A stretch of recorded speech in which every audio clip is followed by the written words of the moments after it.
परिवार और पैसा का महत्व। रमेश एक छोटा सा परिवार था जिसमें एक खूबसूरत पत्नी और दो प्यारे बच्चे थे। उसकी पत्नी और बच्चे हर हाल में खुश थे, लेकिन रमेश उन्हें जिंदगी के सारे ऐशो आराम देना चाहता था और इसके लिए वह प्रतिदिन 12 घंटों से भी अधिक काम करता था। दिन भर ऑफिस में काम करने के साथ साथ वह सुबह और शाम ट्यूशन सेंटर में ट्यूशन भी पढ़ाता था। वह सुबह सुबह घर से निकल जाता और आधी रात के बाद घर लौटता था। बच्चों के लिए उनको चेहरा देखना सपने जैसा हो गया था। वहाँ हाँ, रविवार को जरूर वह घर पर होता, लेकिन उस दिन भी वह किसी न किसी काम में व्यस्त रहता और उसका समय परिवार के साथ न बीतकर काम करते हुए बीत जाता। पत्नी अक्सर उससे कहा करती थी कि उसे घर में वक्त बिताना चाहिए, बच्चे उसे बहुत मिस करते हैं। उस वक्त वह यही जवाब देता कि ये सब मैं उनके लिए ही तो कर रहा हूँ। बढ़ते घरेलू खर्च और स्कूल खर्च के लिए मेरा ज़्यादा काम करना ज़रूरी है। मैं उन्हें एक अच्छी ज़िंदगी देना चाहता हूँ। रमेश की यह दिनचर्या वर्षों जारी रही। वह यूं ही परिवार को अनदेखा कर कड़ी मेहनत करता रहा। इसका फल भी उसे मिला। उसका प्रमोशन हुआ, अच्छा वेतन मिलने लगा। परिवार अब बड़े घर में रहने लगा। खाने पीने और अन्य सुविधाओं की उन्हें कोई कमी नहीं थी।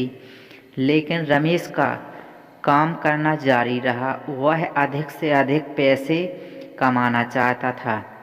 पत्नी पूछती कि आप पैसे के पीछे क्यों भाग रहे हैं? हमारे पास जो है हम उसमें खुश रह सकते हैं। तो उसका जवाब होता है कि मैं तुम्हें और बच्चों को दुनिया जहां की खुशियां देना चाहता हूँ। बस कुछ साल और मुझे मेहनत करने दो। पत्नी चुप हो जाती है और 2 साल और बीते। इन 2 सालों में बच्चे अपने पिता को देखने, उससे बातें करने को तरस गए। इस बीच एक दिन रमेश की किस्मत खुल गई। उसके दोस्त ने उसे अपने बिजनेस में हिस्सेदार बना लिया और इस तरह रमेश एक बड़ा बिजनेसमैन बन गया। उसका परिवार अब शहर के सबसे अमीर परिवारों में एक था। उनके पास सभी सुख सुविधाएं थी, लेकिन अपने बच्चों से मिलने का समय उसे अब भी नहीं था। समय गुजरने के साथ उसके बच्चे बड़े हो गए। अब वे किशोरावस्था में पहुंच गए थे। रमेश ने भी इन सालों में इतना पैसा कमा लिया था कि उसकी अगली 5 पीढ़ियां भी शानदार जीवन जी सकती थीं। एक दिन रमेश के परिवार ने समुद्र किनारे स्थित अपने घर छुट्टी बिताने योजना बनाई। बेटी ने उससे पूछा, पापा क्या आप एक दिन हमारे साथ बिताएंगे? रमेश ने जवाब दिया, जी हाँ जरूर। कल तुम लोग जाओगे? मैं कुछ काम निपटाकर 2 दिन में वहाँ पहुँचता हूँ। उसके बाद का पूरा मेरा समय तुम लोगों का है। पूरा परिवार बहुत खुश हो गया। वे समुद्र किनारे स्थित अपने घर छुट्टी बिताने चले गए। 2 दिन बाद रमेश वहाँ पहुँचा, लेकिन उस दिन उसके साथ समय बिताने वाला कोई नहीं था। दुर्भाग्य से वे सभी उस दिन सुबह आई सुनामी में बह गए थे। रमेश अपनी पत्नी और बच्चों को कभी नहीं देख सकता था। करोड़ों की संपत्ति होने के बाद भी वह उनके साथ एक पल नहीं खरीद सकता।